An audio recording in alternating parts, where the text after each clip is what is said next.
जिस मंत्र ने, जिस जय घोष ने देश की आजादी के आंदोलन को ऊर्जा दी थी, प्रेरणा दी थी, त्याग और तपस्या का मार्ग दिखाया था, उस वंदे मातरम का पुण्य स्मरण करना इस सदन में हम सबका ये बहुत बड़ा सौभाग्य है। आज सिर्फ गीत का हम मान मर्दन करने से काम नहीं चलेगा, उस गीत को हमें अपने भाव में, अपनी नीतियों में भी उतारना होगा और यही हम चाहते हैं सरकार से। वंदे मातरम के 150 साल पूरे हो गए। इस मौके पर संसद से लेकर सड़क तक खूब चर्चा है। 8 दिसंबर को लोकसभा में 10 घंटे की लंबी बहस चली। इसी दौरान यूपी की कैराना सीट से समाजवादी पार्टी की सांसद इकरा हसन ने अपनी बात रखी। इकरा हसन ने वंदे मातरम का अर्थ समझाते हुए सरकार पर हमला बोला और कहा कि आज हमें गीत के भाव को समझना जरूरी है। ये गीत देश की प्रकृति की वंदना करता है। हम भारतीय मुसलमान इंडियंस बाय चॉइस हैं, बाय चांस नहीं। वंदे मातरम के किन छंदों को राष्ट्रीय गीत के तौर पर अपनाया जाए, ये फैसला सर रविंद्रनाथ टैगोर और सुभाष चंद्र बोस जी जैसे नेताओं के परामर्श के बाद हुआ। क्या अब हम उन महान नायकों की समझ पर प्रश्न चिन्ह उठाएंगे? उन्हें देश को बांटने वाला और तुष्टीकरण करने वाला कहने का पाप करेंगे? उन महान हस्तियों ने वंदे मातरम के उन छंदों को अपनाया जिन्होंने देश के हर वर्ग, हर धर्म के मानने वालों को एक सूत्र में पिरोने का काम किया। इकरा हसन ने वंदे मातरम को लेकर मुस्लिमों को कटघरे में खड़ा करने पर भी सवाल उठाए और कहा कि हम भारतीय मुसलमान इंडिया बाई चॉइस हैं, बाई चांस नहीं।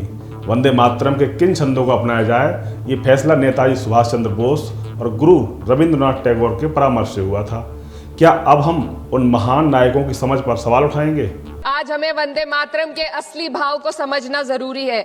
यह गीत तो देश के जल, जंगल, जमीन, हरियाली और निर्मल हवा की वंदना को समर्पित है। यह भारत की जन जन की मंगल कामना करता है कि भारत का हर नागरिक स्वस्थ रहे, सुरक्षित रहे और सम्मान के साथ जी सके। सुजलाम सुफलाम का अर्थ है, सुनिए, ऐसा देश जहां स्वच्छ और पर्याप्त जल हो, जहां नदियां जिंदा हो, बहती हो, जीवन देती हो। अध्यक्ष महोदय, लेकिन अब जरा यमुना का हाल देखिए। दिल्ली प्रदूषण नियंत्रण समिति की 2025 की रिपोर्ट बताती है कि यमुना के कई हिस्सों में बीओडी स्तर 127 mg पर लीटर है तक पहुंच चुका है, जबकि किसी जीवित नदी के लिए ये 3 mg पर लीटर से कम होना चाहिए। ये सिर्फ नदी का संकट नहीं है, ये किसान का संकट है। नमामि गंगे के नाम पर हजारों करोड़ रुपए खर्च हो गए, लेकिन सच्चाई ये है कि आज भी गंगा और यमुना के किनारे किसान मजबूरी में उसी जहरीली पानी से खेती कर रहा है। वही जहर अनाज में उतरता है और वही जहर किसान की जिंदगी को धीरे धीरे खत्म कर देता है। सपा सांसद ने कहा कि उन महान हस्तियों में वंदे मातरम को उन छंदों को अपनाया जिन्होंने देश के सभी वर्गों को एक सूत्र में पिरोने का काम किया। आज हमें इस गीत के भाव को समझना आवश्यक है। ये गीत देश के जल, जंगल, जमीन, हरियाली और निर्मल हवा की वंदना को समर्पित है। ये भारत के जन जन की मंगल कामना करता है कि भारत का हर नागरिक स्वस्थ रहे, सुरक्षित रहे और सम्मान के साथ जी सके। सुजलाम सुफलाम का अर्थ है ऐसा देश जहां पर्याप्त जल हो, जहां नदियां जिंदा हो, बहती हो, जीवन देती हो। लेकिन अब यमुना का हाल देखिए।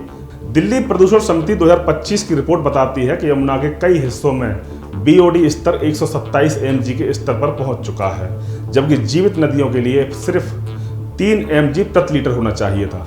अध्यक्ष महोदय, जब पानी जहर हो जाएगा तो सुजलाम कैसे होगा? जब किसान बर्बाद होगा तो सुफलाम कैसे होगा? मलयज शीतलम, मलय का अर्थ है मलय पर्वत से बहने वाली ठंडी, सुगंधित, चंदन जैसी हवा जो जीवन देती है, बीमारी नहीं।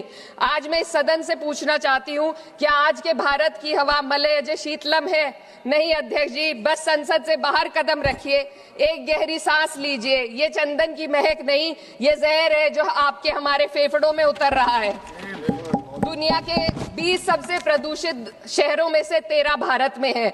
दिल्ली की हवा में सांस लेना मानो रोज 20 सिगरेट पीने जैसा हो। भारत हर साल सर्दियों में जहरीली हवा के प्रकोप में घिर जाता है। AQI गंभीर स्तर पर आ जाता है। ये सिर्फ नदी का संकट नहीं है, बल्कि किसान का संकट है।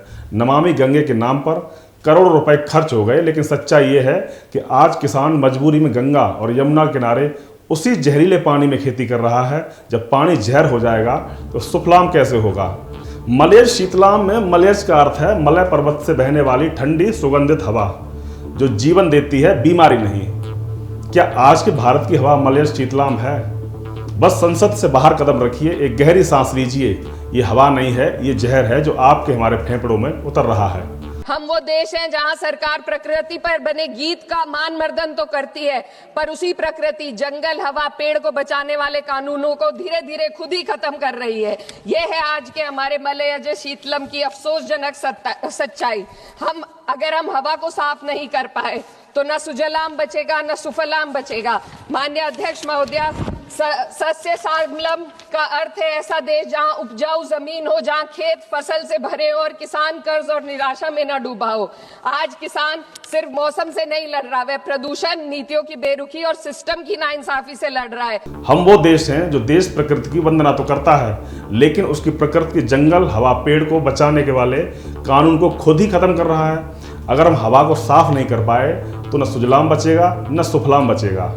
शस्य श्यामलाम का अर्थ है जहां जमीन उपजाऊ, खेत फसल से भरे हों, किसान निराशा में न हो। लेकिन आज किसान सिर्फ मौसम नहीं, प्रदूषण, सिस्टम की नीतियों से मर रहा है। सपा सांसद इकरा हसन ने कहा कि आज वंदे मातरम को बुनियाद बनाकर राजनीति की जा रही है, लेकिन जमीन पूंजीपतियों को सौंपी जा रही है। आदिवासियों को उनके घरों से हटाया जा रहा है। मातरम में सिर्फ मातृभूमि की वंदना नहीं, इस धरती की हर नारी, बेटी और महिला के सम्मान की बात करता है। लेकिन आंकड़े आप देखेंगे तो देश में हर साल महिलाओं पर अत्याचार बढ़ रहा है। दरअसल वंदे मातरम गीत की कुछ लाइनों पर मुस्लिम समुदाय का विरोध रहा है।